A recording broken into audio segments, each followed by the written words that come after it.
बाजार की शुरुआती तेजी हुई कम, बैंकिंग शेयरों ने बनाया बाजार पर दबाव। निफ्टी फिर 7900 के करीब पहुंचा, सेंसेक्स में 50 अंकों की बढ़त, लेकिन मेटल आईटी शेयरों में अच्छी खरीदारी।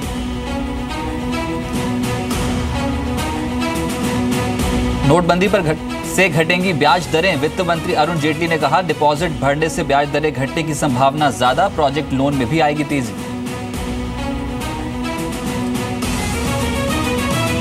आज आएंगे एलएनटी के दूसरी तिमाही के नतीजे, दूसरी तिमाही में मुनाफा 12% गिरने का अनुमान, नए अकाउंटिंग स्टैंडर्ड्स की वजह से मार्जिन में भी गिरावट संभव।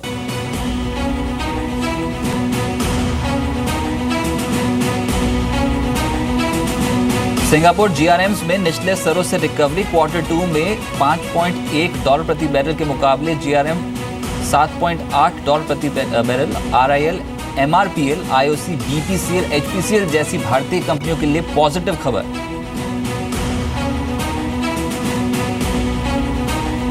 काले धन पर एक और बड़ी कार्रवाई की तैयारी, इनकम टैक्स विभाग बड़े पैमाने पर भेज सकता है नोटिस, साथ ही लिमिट से ज्यादा पैसा जमा करने वाले खातों की भी होगी जांच।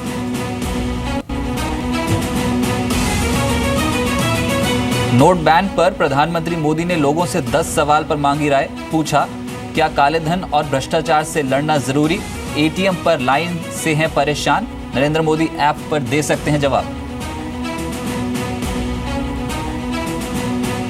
नोटबंदी का इकोनॉमी पर शॉर्ट टर्म नेगेटिव असर पड़ेगा, रेटिंग एजेंसी फिच का अनुमान, तीसरी और चौथी तिमाही के नतीजे कमजोर रहने का अनुमान। डिपॉजिट बढ़ने से बैंकिंग सेक्टर को मिलेगी राहत, लेकिन क्वार्टर 4 के बाद हो सकता है जीडीपी अनुमान घटा दें।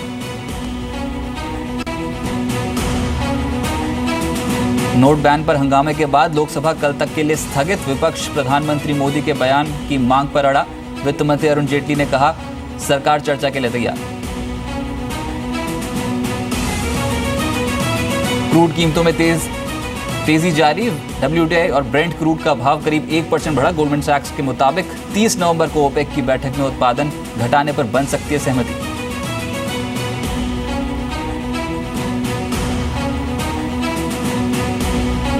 और वहीं मानहानि केस में अरविंद केजरीवाल को सुप्रीम कोर्ट से झटका, सुप्रीम कोर्ट ने खारिज की ट्रायल रोकने की अर्जी।